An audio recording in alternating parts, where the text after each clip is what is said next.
রাজধানীর কাকরাইলে রাস্তা পরিষ্কার করার সময় মাইক্রোবাসের ধাক্কায় সিটি কর্পোরেশনের পরিচ্ছন্নতা কর্মী নবী হোসেন মারা গেছেন। গত রাত 12:30টার দিকে এই দুর্ঘটনা ঘটে। প্রত্যক্ষদর্শীরা জানান, প্রতিদিনের মতো গত রাতেও পরিচ্ছন্নতা কর্মী নবী হোসেন কাকরাইলের মোড়ে রাস্তা পরিষ্কার করছিলেন। এ সময় দ্রুত গতিতে ছুটে আসা একটি মাইক্রোবাস তাকে চাপা দিয়ে চলে যায়। পরে সহকর্মীরা গুরুতর আহত অবস্থায় তাকে উদ্ধার করে ঢাকা মেডিকেলে নিয়ে যান। রাত 1টার দিকে তাকে মৃত ঘোষণা করেন চিকিৎসক। এই ঘটনায় এখন পর্যন্ত কাউকে আটক করতে পারেনি পুলিশ। নিহত নবী হোসেন 15 বছর ধরে দক্ষিণ সিটি কর্পোরেশনের পরিচ্ছন্নতা কর্মী হিসেবে কাজ করছিলেন। তার গ্রামের বাড়ি ব্রাহ্মণবাড়িয়ার নবীনগরে।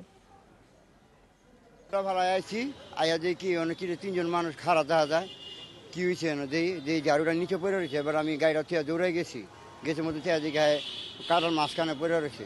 বাবা তো মারা গেছে, এখন কি হয় একটা তো ফয়সালা হবে। আমার আব্বা স্থায়ী হোক অস্থায়ী হোক সরকারি চাকরিজীবী, 20 বছর যাবত সে চাকরি করতেছে। এখন আমাদের ফ্যামিলিটা কিভাবে চলবে এটা আমি জানতে চাই।